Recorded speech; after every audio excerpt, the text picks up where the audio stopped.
नमस्कार। स्वागत है आपका आपके ही अपने YouTube चैनल संस्कृतानुराग पर। छात्रों, आज हम लोग NCERT द्वारा संचालित 9वीं कक्षा की संस्कृत की पाठ्य पुस्तक शेमुषी प्रथमो भागः के तृतीयः पाठः गोदोहनम के पाठ 3 अर्थात प्रश्नोत्तर कार्य को करेंगे।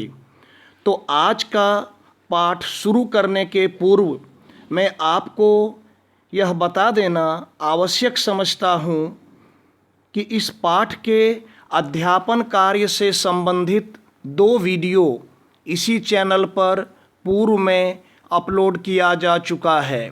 तो यदि आप उन दोनों वीडियो को नहीं देखे हैं तो सबसे पहले आप उन दोनों वीडियो को देख लें, क्योंकि उन दोनों वीडियो में पाठ का हिंदी अर्थ बड़े ही आसान भाषा में समझाया जा चुका है।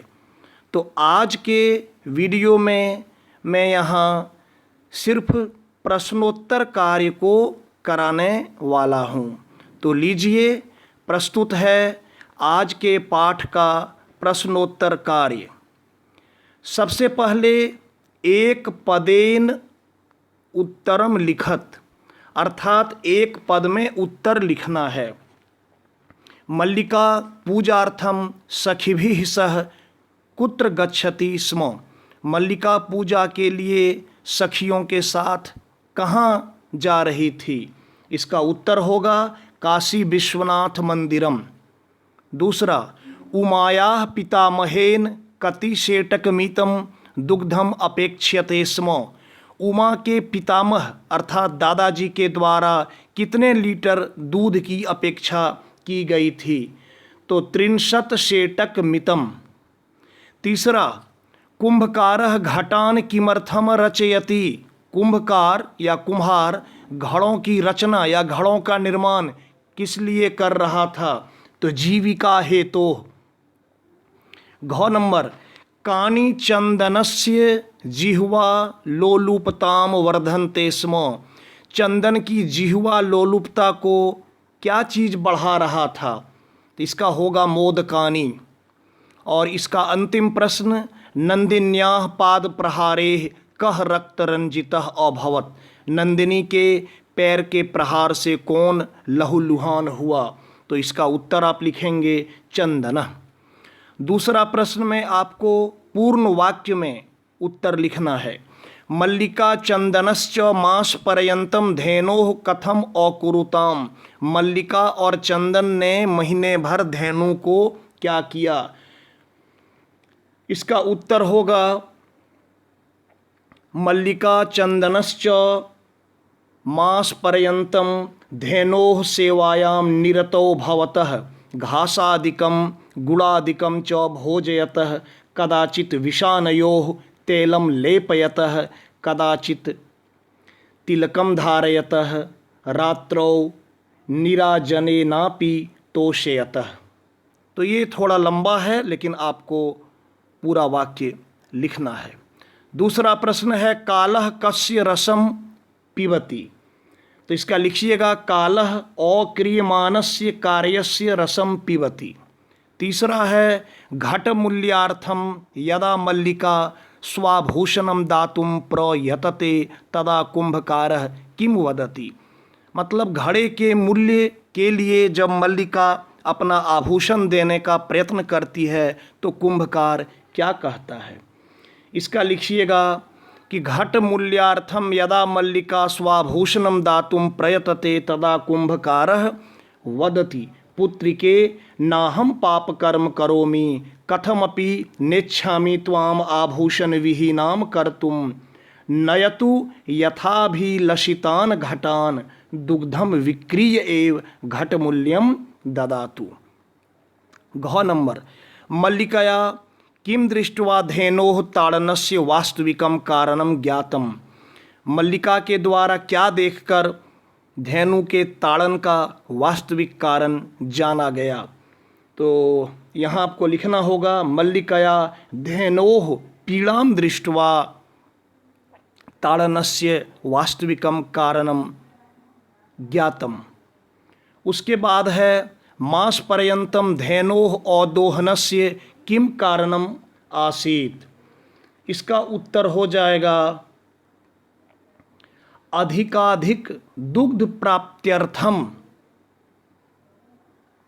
या फिर आप ऐसे लिखें मास पर्यंतम धेनोः अवदोहनस्य कारणम अधिकाधिक दुग्ध प्राप्त्यर्थम आसीत। तीसरा प्रश्न है प्रश्न निर्माण करना है। तो यहाँ देखिए जो रेखांकित है सखी भी है, उसके स्थान पर आप कर दीजिएगा का भी, और इस तरह से हो जाएगा मल्लिका का भी सह धर्म यात्राए गच्छति स्म, और प्रश्नवाचक चिन्ह लगा दीजिएगा। दूसरे में स्वप्रातराशस्य, उसके स्थान पर कर दीजिएगा कस्य। मोदकानी के स्थान पर कर दीजिएगा कानी। चतुर्थमम के स्थान पर होगा कीदृशम, और नंदिनी के स्थान पर हो जाएगा का। चौथे प्रश्न पर आइए, खाली स्थान को भरना है जो शब्द दिया हुआ है मंजूषा में, उसकी सहायता से। तो यथा चंदन स्वपत्निया काशी विश्वनाथम प्रति, जब चंदन अपनी पत्नी के काशी विश्वनाथ के प्रति, सबसे पहले हो जाएगा धर्म यात्राया, धर्म यात्रा के विषय में, विषय जानाति जानता है, तदा सह क्रोधितः न भवति, तो वह क्रोधित नहीं होता है। यत तस्याह पत्नी, कि उसकी पत्नी, तम गृह व्यवस्थाए, घर की व्यवस्था के लिए, कथयित्वा कहकर, सखी भी सह सखियों के साथ, भ्रमणाय गच्छति घूमने के लिए जाती है। अपितु तस्याह यात्रायाः कृते, बल्कि उसकी यात्रा के लिए मंगल कामनाम कुर्वन् कथयति, मंगल कामना करते हुए कहता है, यत तव मार्गाः शिवाः, कि तुम्हारे रास्ते, शिवाः अर्थात कल्याणकारी, अर्थात इसके बाद हो जाएगा कल्याणकारिणः भवन्तु, मार्गे काचिदपि बाधाः तव कृते समस्याम न उत्पादयेत्, रास्ते में कोई भी बाधा तुम्हारे लिए समस्या उत्पन्न नहीं करे। एतेन सिद्धयति, इससे सिद्ध होता है, यत चंदनः, कि चंदन नारी स्वतंत्रतायाः समर्थकः आसीत, कि चंदन नारी की स्वतंत्रता का समर्थक था। पांचवां प्रश्न है घटना क्रमानुसार आपको लिखना है, मतलब कि कहानी में जो पंक्ति पहले आई है उसी सिलसिले में, उसी ढंग से, क्रमबद्ध तरीके से आपको अरेंज करना है, व्यवस्थित करना है। यहाँ आगे पीछे करके दिया गया है। तो सबसे पहले हो जाएगा घ नंबर वाला, मल्लिका पूजार्थम मोदकानी रचयति। उसके बाद कर दीजिएगा क नंबर, सा सखी भी सह तीर्थ यात्राए काशी विश्वनाथ मंदिरम प्रति गच्छति। उसके बाद ग नंबर, उमा मासान्ते उत्सवार्थम दुग्धस्य आवश्यकता विषये चंदनम सूचयति। उसके बाद हो जाएगा 6 नंबर, चंदनः उत्सव समये अधिकम दुग्धम प्राप्तुम मास पर्यंतम दोहनम न करोति। उसके बाद होगा ज नंबर, चंदनस्य पत्नी तीर्थयात्रां समाप्य गृहम प्रत्यागच्छति। फिर होगा ख नंबर, उभौ नंदिन्या सर्वविध परिचर्यां कुरुत। उसके बाद होगा न नंबर, उत्सव दिने यदा दोग्धुम प्रयत्नम करोति तदा नंदिनी पादेन प्रहरति। और अंत में होगा च नंबर, कार्यानि समये करणीयानि इति चंदनः नंदिन्याः पाद प्रहारेण अवगच्छति। तो ये व्यवस्थित हो गया। छठे नंबर में कह रहा है, वाक्य लिखा हुआ है। अब यह वाक्य कौन कह रहा है और किसको कह रहा है? पहला है कह, मतलब कौन कह रहा है। दूसरा में है कम या काम, किसको कह रहा है। तो देखिए, सबसे पहला धन्यवाद मातुल याम्य अधुना, कि धन्यवाद मातुल मैं जाती हूँ। यह वाक्य कौन बोला? तो यहाँ हो जाएगा उमा, और किसको? चंदनम प्रति। ख नंबर में त्रिशेटक मितम दुग्धम जो भी है ये पूरा जो वाक्य है यह हो जाएगा चंदनः उमां प्रति। गौ नंबर में मूल्यम तु दुग्धम विक्रीय दातुम शक्यते, यह भी चंदन हो जाएगा।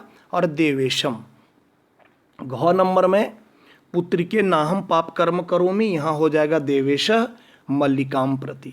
और अंत में चंदनः, ये जो है देवी मयापि ज्ञातम, तो चंदनः मल्लिकाम प्रति। अब इसके बाद है संधि या संधि विच्छेद करना है। यहाँ देखिए लिखा है पाठस्य आधारेण प्रदत्त पदानाम संधिम संधिच्छेदम। संधिच्छेदम मतलब संधि विच्छेदम करना है। तो शिवास्ते, शिवाह जोड़ ते, मनः हरः मनोहरः, सप्ताहांते, सप्ताह जोड़ अंते, नेच्छामि, नौ जोड़ इच्छामि, अत्युत्तमः, अति जोड़ उत्तमः। इसके बाद है प्रकृति प्रत्यय, संयोज्य विभज्य वा, जोड़कर या तोड़कर लिखना है। करणीयम, क्री जोड़ अनियर, वी जोड़ क्री जोड़ ल्यप, विक्रीय। पठितम है तो हो जाएगा पठ जोड़ क्त, आधा क और त। उसके बाद है ताड़य जोड़ कत्वा, हो जाएगा ताड़यित्वा। और दोग्धुम, दुह जोड़ तुमुन। तो ये था आज के पाठ का अभ्यास कार्य आप कहें या प्रश्नोत्तर कार्य, जो कि बहुत आसान था, बड़ी आसानी से आपको मैं समझा दिया। तो प्यारे छात्रों, अगर आपको मेरा यह वीडियो पसंद आया हो तो कृपया इसे आप लाइक, कमेंट एवं शेयर करके मुझे प्रोत्साहित करने का कार्य करें, ताकि आगे आपके लिए मैं और भी बेहतर एवं उपयोगी वीडियो बनाने का कार्य करता रहूं। साथ ही मेरे इस चैनल संस्कृतानुराग को यदि आप अब तक सब्सक्राइब नहीं किए हैं तो इसे अवश्य कर लें एवं नोटिफिकेशन को भी ऑन कर लें, ताकि मेरे द्वारा इस चैनल पर अपलोड किए गए प्रत्येक वीडियो की सूचना सर्वप्रथम आपको प्राप्त हो जाए। धन्यवाद।